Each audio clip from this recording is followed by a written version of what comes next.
ଜଙ୍ଗଲର ରାଜା। ସେ একদিন ଖାଦ୍ୟ ଖୋଜିବା ସମୟରେ ଭୁଲ କରି ଗାଁ ଭିତରକୁ ପଶି ଆସିଲା।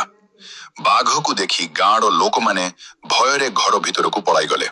ଚାରିଦିଗରେ ଆତଙ୍କ ଛାଇଗଲା। ଏହି ସମୟରେ ଗାଁର ଜଣେ ସାହସୀ ଯୁବକ ଆଗକୁ ଆସିଲେ। ସେ ଭୟଭୀତ ହେଲେ ନାହିଁ। ହାତରେ ଲାଠି ନେଇ ବାଘ ସମ୍ମୁଖରେ ଦୃଢ଼ ଭାବରେ ଦାଞ୍ଚି ରହିଲେ। ଯୁବକଙ୍କର ସାହସ ଓ ଦୃଢ଼ତା ଦେଖି ବାଘ ଧୀରେ ଧୀରେ ପଛକୁ ହଟିଲା। କିଛି ସମୟ ପରେ ସେ ଫେରି ଜଙ୍ଗଲ ଭିତରକୁ ଚାଲିଗଲା। ଗାଁର ଲୋକମାନେ ବାହାରକୁ ଆସି ସେ ସାହସୀ ଯୁବକଙ୍କୁ ପ୍ରଶଂସା କଲେ। ସେମାନେ ଖୁସିରେ ଆନନ୍ଦ ଉତ୍ସବ ପାଳନ କଲେ। ସେ ଦିନଠାରୁ ସେ ଯୁବକ ଗାଁର ନାୟକ ଭାବେ ପରିଚିତ ହେଲେ।